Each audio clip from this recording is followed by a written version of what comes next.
तो हेलो नमस्ते सत श्री अकाल। केम छो मजामा छो। आई होप आप सब लोगों की दिवाली बहुत अच्छे से रही होगी। मैं आपका हर्षित सर आपके अपने चैनल MG प्लस चैनल की तरफ से लेकर आया हूँ आपके लिए एक नई प्यारी सी चीज। मैंने बहुत सुना है यार बच्चों से कि सर केमिस्ट्री में बहुत दिक्कत आती है, सर फिजिक्स में बहुत दिक्कत आती है, बहुत मतलब ऐसे डरावनी सी शक्लें बना लेते हैं बच्चे लोग। पर क्यों ऐसा क्यों होता है यार? हमने भी पढ़ी है, हमारे सब लोगों ने भी पढ़ी है, बट इतना कोई हार्ड नहीं होता। ठीक है, सो उस चीज को आपके अंदर से उस डर को निकालने के लिए मैं हर्षित सर आपके HC सर प्यार से आपके लिए लेकर आए हैं केमिस्ट्री के लाइव क्लासेस भी मिलेगी आपको, इसमें रिकॉर्डेड क्लासेस भी मिलेगी, सब कुछ मिलेगा। बस आपको क्या करना है, हमारे साथ बने रहना है और अपने ही इसी प्यारे से चैनल को सब्सक्राइब, कमेंट और लाइक करते रहना है। ठीक है, तो आज शुरू करते हैं हम लोग। आ जाओ बच्चा पार्टी, अपन लोग शुरू करेंगे अपना पहला टॉपिक। क्या दे रखा है सर ने? HC सर ने फर्स्ट टॉपिक क्या दे रखा है? Basic terms. Basic terms sir, क्या बेसिक टर्म्स में क्या बताओगे आप? ऐसा भी क्या बता दोगे सर बेसिक टर्म्स में जो हमारे बहुत काम आ जाएंगे? तो बच्चा party, basic terms is very very important. बहुत जरूरी होता है बेसिक टर्म्स जानना, समझ रहे हो? जैसे फॉर एग्जांपल आप अगर ABCD बचपन में HKG LKG में अगर आपने ABCD नहीं जानी होती तो आप शायद आज ये वर्ड भी नहीं पढ़ पा रहे होते। समझ रहे हो बात को? तो that is the important of basic terms. अब सर ये बेसिक टर्म्स कहाँ की हैं? कोई दिक्कत नहीं है, ये क्लास 9th क्लास वाला भी देख सकता है और प्लस 10th क्लास में जो है अपने बच्चे पार्टी वो भी देख सकते हैं। Is it clear to all? चलो फिर अब स्टार्ट करते हैं अपना पहली चीज, बेसिक टर्म्स। तो मैं सबसे पहले ही जो पहला इंसान उठाऊंगा। अच्छा, ये इंसान है क्या सर? ये इंसान है? हाँ भैया, हमारे लिए तो सब कुछ यही है भैया, इसी पे ही आधारित है हम लोग, इसी पे ही बेसिस है हम लोग। तो सर केमिस्ट्री वाले तो सर सब कुछ इसी पे ही मिलता है हम लोगों को।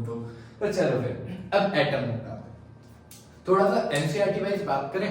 अब 10th क्लास वाला, ठीक है, तुमने, अब मुझे नहीं पता तुमने 9 कितने अच्छे से पढ़ी, कितना क्या अच्छे से किया, मुझे तो नहीं पता। पर ठीक है, जो भी रीजन रहा हो आप लोगों का, व्हाटएवर जो भी रीजन रहा हो कि नहीं सर हमें तो ये समझ में नहीं आया था, हमें तो वो समझ में नहीं आया था, पर कोई इशू नहीं है। अब मुझसे समझ लो भाई, एक बार मुझसे समझ के ट्राई कर लो।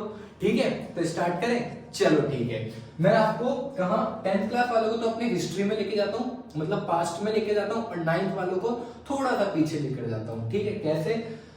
अपने एक चैप्टर नंबर 3 था एटम्स एंड मॉलिक्यूल्स। कौन सा चैप्टर था? एटम्स एंड मॉलिक्यूल्स नाम का एक चैप्टर था। ठीक है, तो उसमें अपनी NCERT एक चीज बोलती है क्या? अब देखो, हम भारतीय हैं, हम इंडियंस हैं, है ना?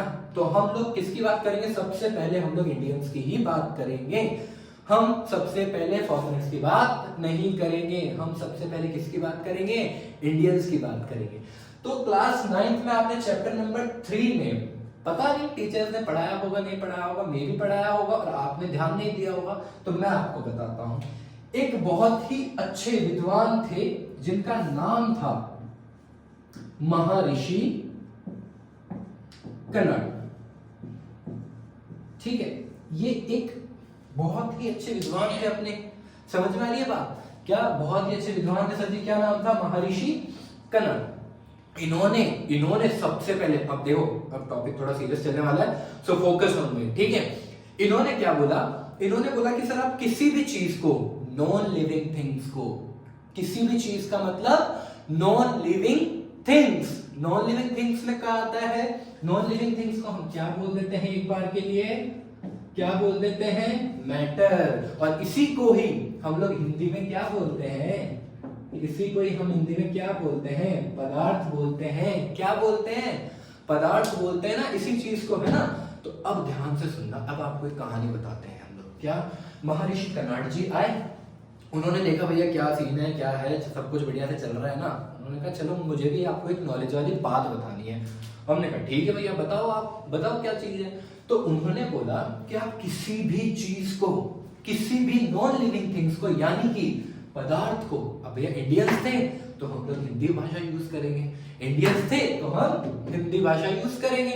तो इसलिए महर्षि कनड जी ने बोला किसी भी पदार्थ को अगर तोड़ते जाओगे, तोड़ते जाओगे, तोड़ते जाओगे, तोड़ते जाओगे, तो एक ऐसी ऐसी स्टेट आएगी, ऐसी अवस्था आएगी उसकी जहां से वो टूटना बंद हो जाएगा, जहां से वो टूटना बंद हो जाएगा। हाँ हाँ, सही सुना आप लोगों ने कि ऐसे पदार्थ की एक ऐसी स्टेट आएगी जब तक आप उसको तोड़ते रहोगे तोड़ते रहोगे तोड़ते रहोगे तो लास्ट में जाकर एक ऐसी स्टेज आएगी जहां पर ये पदार्थ जो है ना वो टूटना बंद हो जाएगा। और उसी स्टेट को, उसी अवस्था को हमारे प्यारे से महर्षि कन्नड़ जी ने क्या कहा?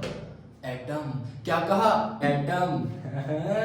अभी तो हम लोग हिंदी कर रहे थे, सर आप तो एटम पे आ गए, सर आप तो एटम पे आ गए। तो नहीं बच्चा पार्टी, महर्षि कन्नड़ जी ने उसका नाम पता है क्या दिया था, जो हिंदी मीडियम आज भी यूज करता है हमारा? परमाणु। क्या नाम दिया था? परमाणु। क्या नाम दिया था? परमाणु नाम दिया था। समझ में आ रही है बात? दिमाग में घुस रही है आप लोगों के? समझ में आ रही है बात? तो भैया कुछ नहीं था, महर्षि कन्नड़ जी ने कहा कि आप पदार्थ की जैसे जैसे तोड़ते जाएंगे तोड़ते जाएंगे तोड़ते जाएंगे तो एक ऐसी स्टेज आएगी जहां पे वो टूटना बंद हो जाएगा, और उसी स्टेज को हम क्या बोलेंगे? परमाणु बोलेंगे। क्या बोलेंगे? परमाणु बोलेंगे। अब आगे बढ़ते हैं सर, अब और आगे बढ़ते हैं सर हम लोग। चलो ठीक है, एक इंडियन की तो हो गई बात। अब उसके बाद में आपके 9th में एनसीईआरटी एक और चीज बोलती है, और वो एक और चीज क्या बोलती है कि सर एक और नाम आता है, और वो नाम क्या होता है? पखुदा। पखुदा कात्यायन। पखुदा कात्यायन। ये अब बात सुनना, अभी तक तो हमने पदार्थ तोड़ने की बात करी कि ठीक है भैया हमें एक चीज तो मिल गई, पर ये मिलती कैसे है? ऑब्वियस सी बात है, आप सब लोगों को जानते हो साइंटिस्टों के मन में बहुत सारे सवाल होते हैं भाई, तभी तो वो साइंटिस्ट होते हैं।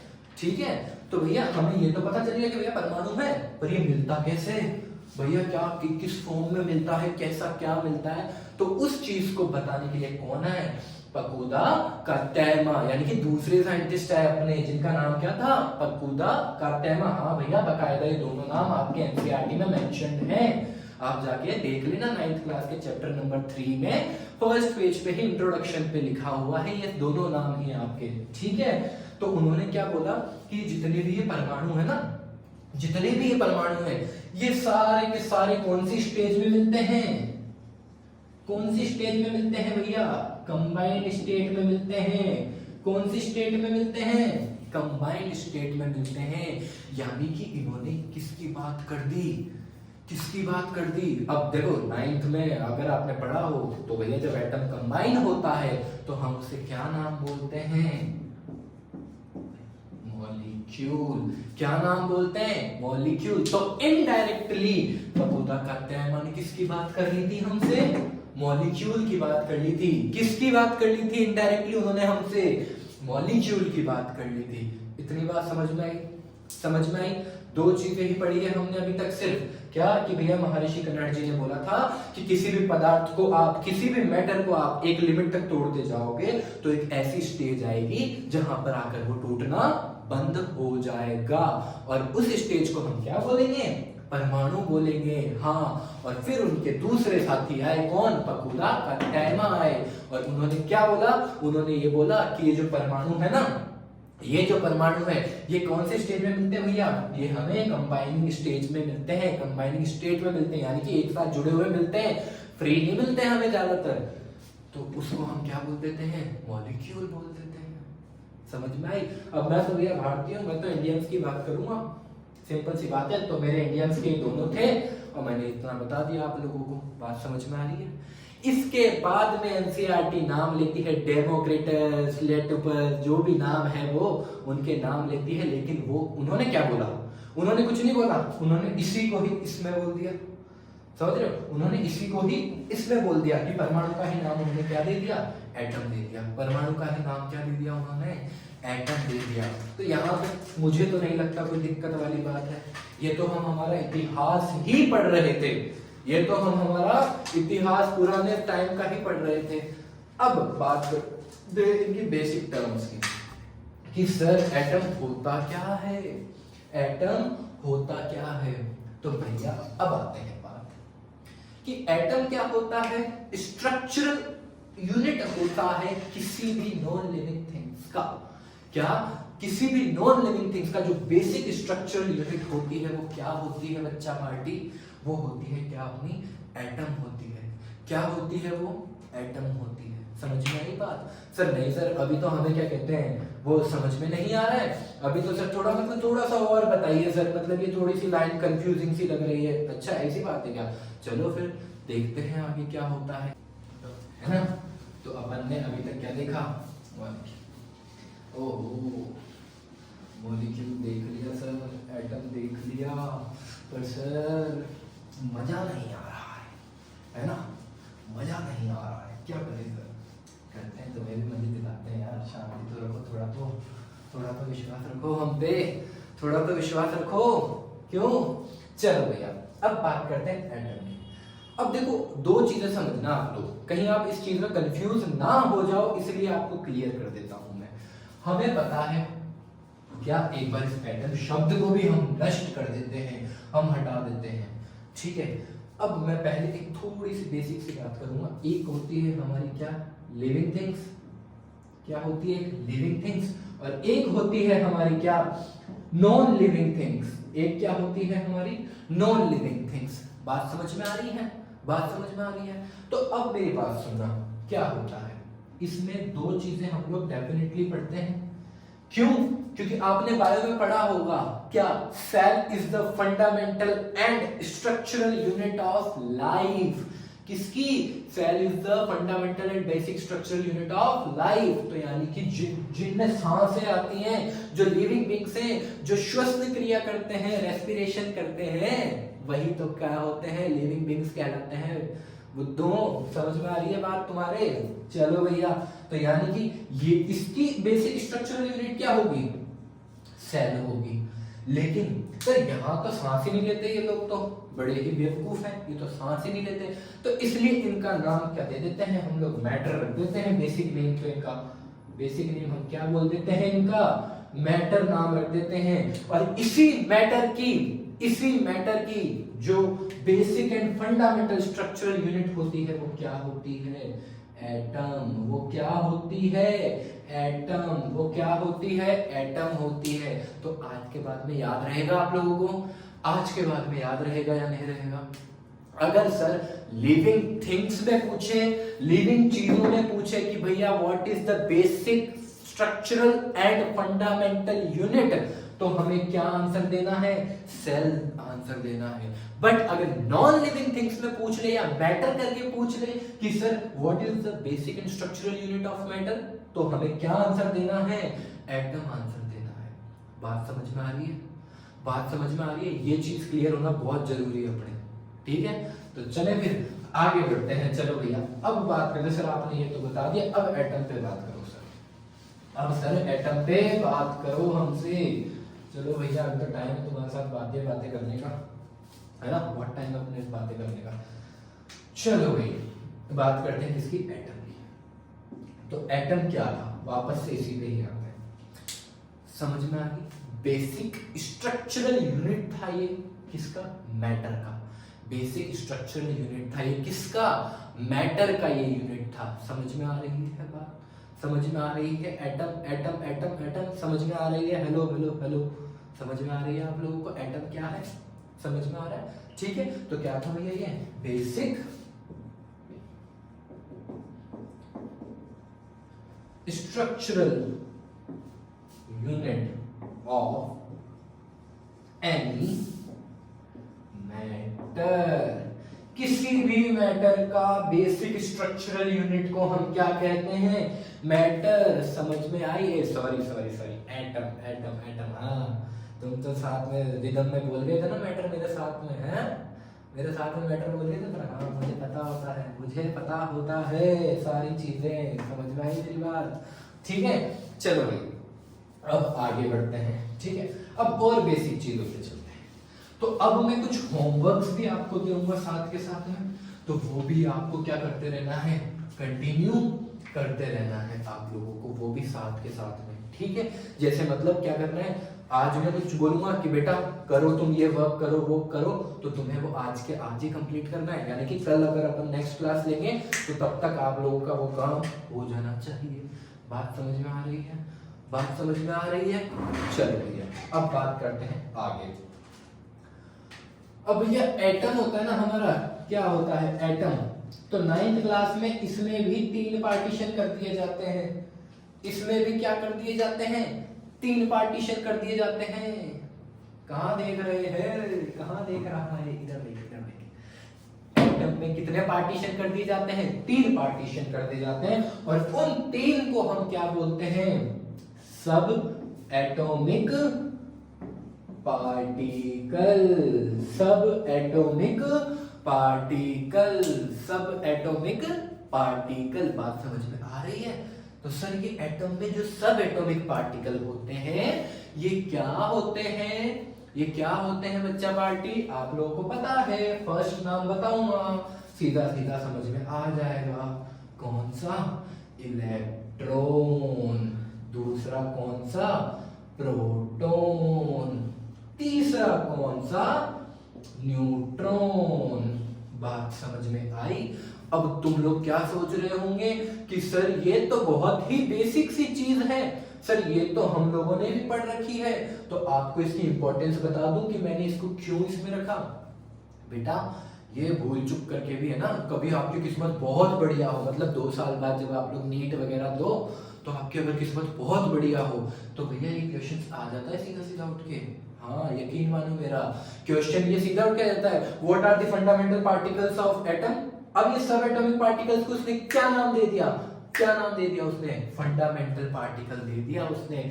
क्यों भैया, मैटर का फंडामेंटल पार्टिकल क्या था, एटम, लेकिन एटम भी तो किससे मिलकर बना हुआ है, इलेक्ट्रॉन, प्रोटॉन और न्यूट्रॉन। तो एटम के फंडामेंटल पार्टिकल्स क्या हुए, इलेक्ट्रॉन, प्रोटॉन और न्यूट्रॉन।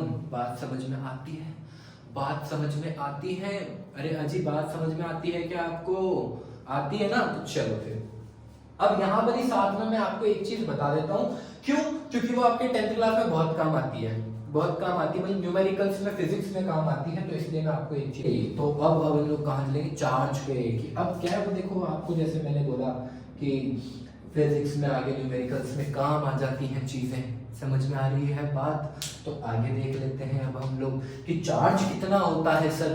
तो इलेक्ट्रॉन पे जो चार्ज होता है वो कितना होता है बच्चा पार्टी, 1.67 इंटू 10 की पावर -19, कितना होता है, -19। और प्रोटॉन पे कितना होता है, +1.67 इंटू 10 की पावर -19।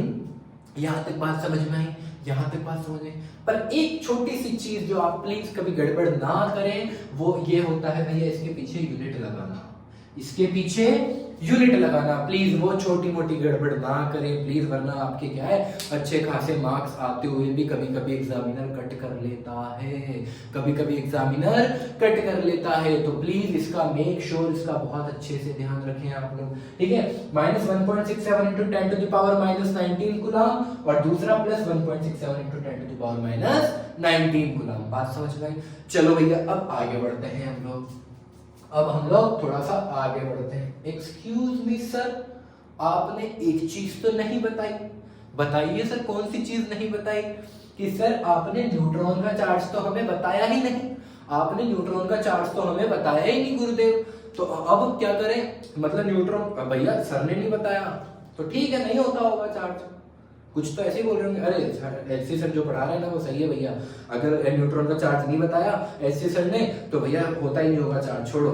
हाँ भैया सही है, कभी कभी उन लोगों की बात भी मान लेनी चाहिए। तो सिंपल सी बात है, न्यूट्रॉन का कोई चार्ज नहीं होता, न्यूट्रॉन पे 0 चार्ज होता है। हम उनकी भी दिली इच्छा पूरी कर देते कि ठीक है, अगर आपने हम पे इतना ट्रस्ट कर लिया कि एचसी सर ने बताया, नहीं बताया तो ठीक है, नहीं होता होगा तो ठीक है भैया, हमने आपकी भी बात मान ली। न्यूट्रॉन पे चार्ज कितना कर दिया हमने, 0 कर दिया। हम टाइम मशीन में गए भैया, हमने पुराना सब कुछ उलट फेर कर दिया और हमने क्या कर दिया, न्यूट्रॉन का चार्ज 0 कर दिया। बात समझ में आ रही है? चलो ठीक है, आगे बढ़ते हैं अब हम लोग। चलो भैया ये हो गए सब एटॉमिक पार्टिकल वगैरह, है ना। चलो भाई अब हम लोग थोड़ा सा और आगे बढ़ लेते हैं। ये तो भैया देखो बेसिक चीजें तो आपको सीखनी ही पड़ेगी, सीखनी ही पड़ेगी। तो अब आप लोगों को मेरा एक काम करना है, अब आप लोगों को मेरा क्या करना है, एक काम करना है। क्या करना है, प्रॉमिस मी कि आपको 1 to 20 तक, तो 30 तक अपन बाद में पढ़ेंगे, पहले 1 to 20 तक आपको क्या करना है सर, एटॉमिक नंबर्स प्लस उनके सिंबल्स याद करने हैं। क्या करने हैं? याद करने हैं। And I will make sure कि मैं 1 से लेकर 20 तक के नंबर्स के एटॉमिक नंबर्स मतलब एटम्स के नेम्स और नंबर्स, डोंट वरी, आपको टेलीग्राम चैनल पर मिल जाएंगे। और टेलीग्राम चैनल का लिंक कहाँ मिलेगा आप लोगों को? कहाँ मिलेगा आप लोगों को टेलीग्राम चैनल का लिंक? बायो में मिलेगा। कहाँ मिलेगा? बायो में मिलेगा। सही बात है ना? क्यों सर बायो में ही क्यों मिलता है सर? क्योंकि हम हमारे जन्मजात की बात किस में करते हैं? बायोलॉजी में करते हैं। तो इसीलिए हम लोग भैया सारी इंफॉर्मेशन भी कहाँ दे देते हैं? हमारे बायो में दे देते हैं। बात समझ में आई? तो चलो भैया। अच्छा, किसी को दिमाग में थोड़ा डाउट वाउट तो नहीं है ना कि भैया एचसी सर को 1 to 20 तक आते भी है या नहीं आते? ऐसा कुछ हो तो बता दो भैया, उनका भी मैं अभी डाउट क्लियर कर देता हूँ। पहले नाम लिख देता हूँ, रहने दो, तुम लोग बाद में कमेंट सेक्शन में भैया ब्लेम करने लग जाओ। वो ब्लेम अपन से सहन नहीं होगा भैया। अपन शर्ट पे अपनी टी शर्ट पे एक दाग बर्दाश्त नहीं करते तो भैया ये तो क्या चीज है। ठीक है, करते हैं स्टार्ट। चलो भैया, फर्स्ट पे आता है आपका क्या? हाइड्रोजन। सेकंड पे आता है क्या? हीलियम। थर्ड पे आता है क्या? लिथियम। फोर्थ पे आता है क्या? बेरिलियम। समझ में आई? और फिफ्थ पे क्या आता है अपना? फिफ्थ पे क्या आता है? नाइट्रोजन। अरे थोड़ा सा यार दिमाग के घोड़े दौड़ाओ यार, थोड़ा सा दिमाग के घोड़े दौड़ाओ और सोचना चालू करो कि क्या है आगे आगे से। सिक्स्थ पे क्या आता है? कार्बन। क्या आता है? कार्बन। सेवंथ पे क्या आता है? नाइट्रोजन। क्या आता है? नाइट्रोजन। आगे बात कर लें, आगे बात कर लें। चलो पेन चेंज कर लें, आगे बात कर ले, पेन चेंज कर ले। अरे वाह सर, क्या राइमिंग बनाई है सर। ऐसे सर आपकी राइमिंग तो खतरनाक है। 8 पे बात कर लें, ऑक्सीजन, है ना। 9th पे बात कर लें, फ्लोरीन। 10 पे बात कर लें, नियॉन। ठीक है, 11 पे बात कर लें, सोडियम। क्या बात कर ले? सोडियम से बात कर ले हम लोग 11 पे। और 12 पे क्या है हमारा? मैग्नीशियम। 13 पे क्या है हमारा? एल्यूमिनियम। 14 पे क्या है हमारा? 14 पे क्या है हमारा? 14 पे हमारा क्या है सर? सिलिकॉन। 14 पे क्या है हमारा? सिलिकॉन। 15 पे क्या है सर हमारा? फुसफुस। क्या है? फुसफुस यानी कि फास्फोरस। क्या है हमारा 14 पे? 15 पे फास्फोरस। फिर उसके बाद में क्या, यहाँ पर थोड़ी सी स्पेस बच रही है, यहाँ कर लेते हैं बचे हुए 5 भैया। 16 पे क्या है हमारा? सल्फर। 17 पे क्या है हमारा? 17 पे क्या आता है भैया हमारा? क्लोरीन। 18 पे क्या आता है हमारा? आर्गन। 19 पे क्या आता है हमारा? पोटेशियम। और लास्ट में 20 पे क्या आता है हमारा? कैल्शियम। स्वाहा। चले तो करते हैं स्टार्ट अपन लोग। हाँ ठीक है, ये 20 तक आ गया अपना।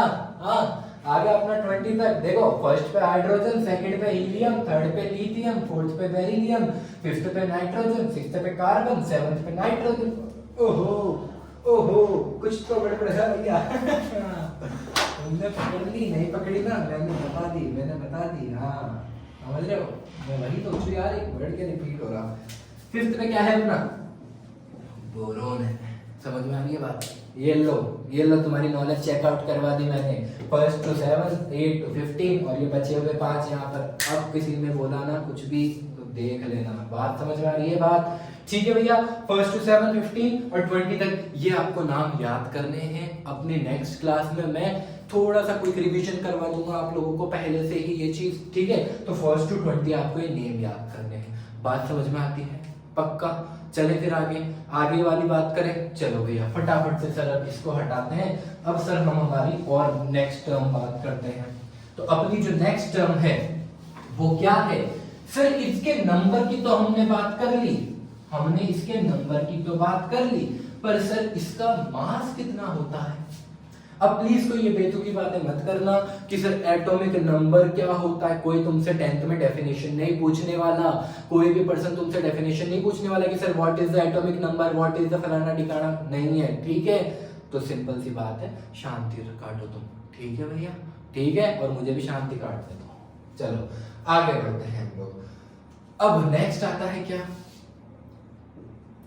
Atomic mass. क्या आता है भैया? Atomic mass.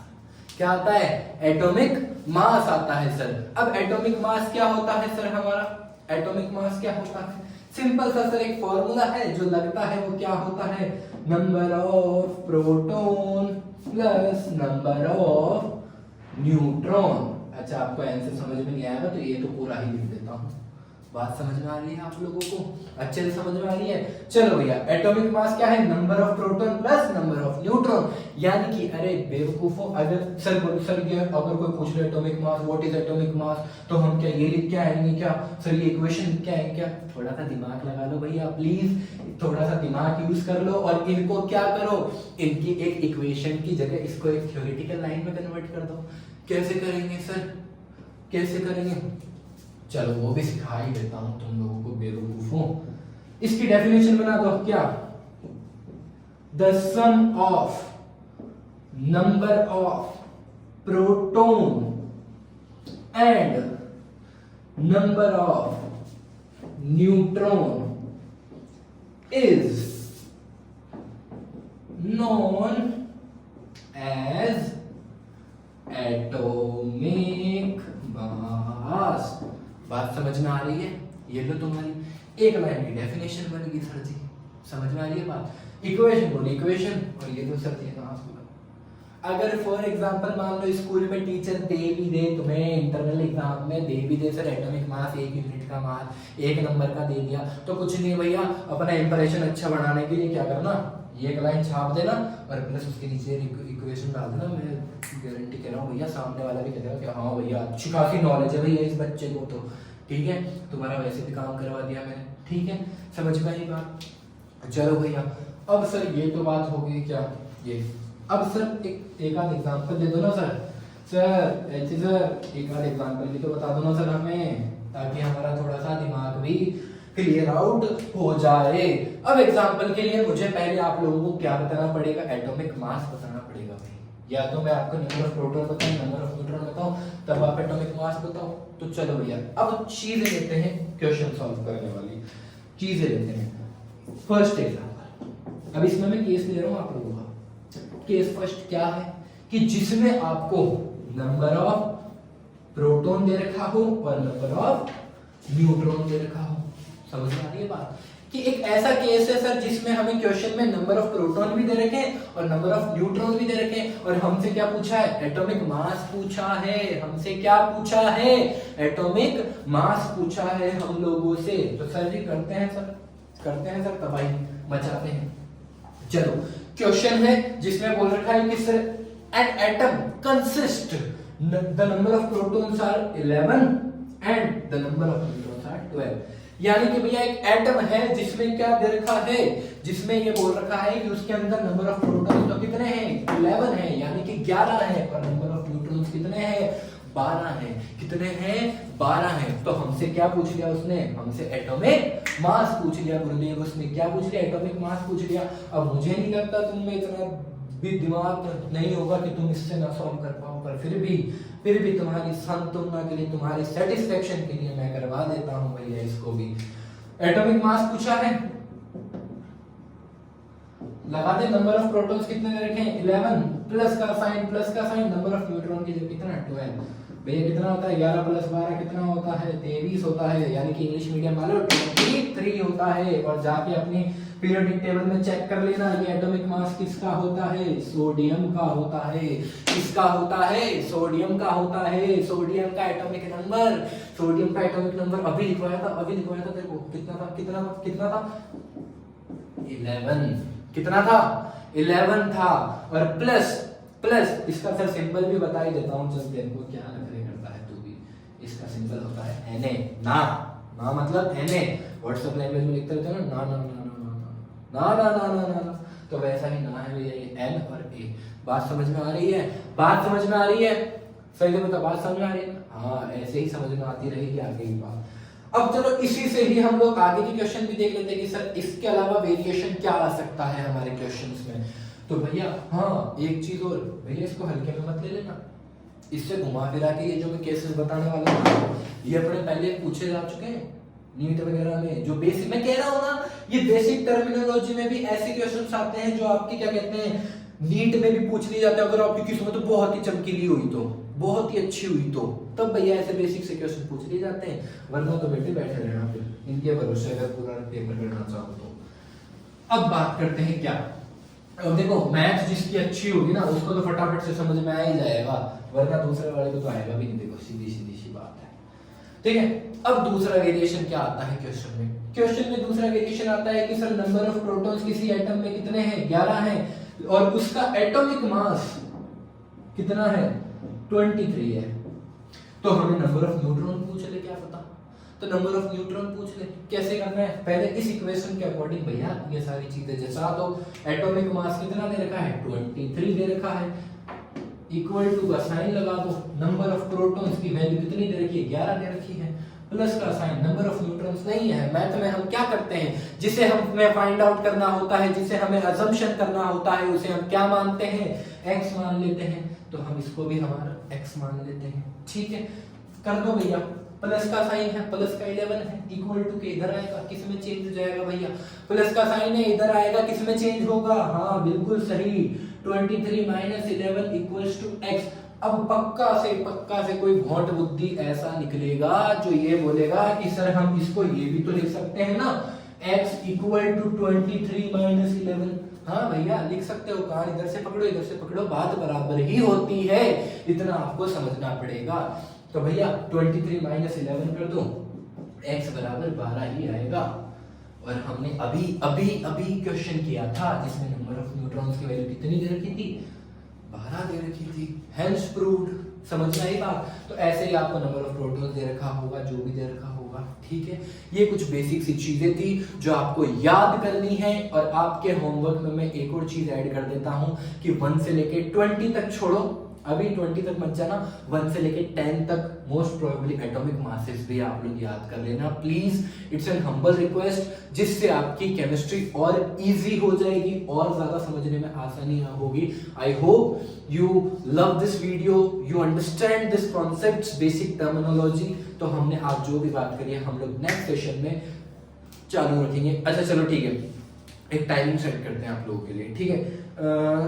कल 12 बजे तक का टाइम है आप लोगों के पास, कल 12 या 1 बजे फाइनल करते हैं, चलो ठीक है। कल 1 बजे तक का टाइमिंग है हमारा।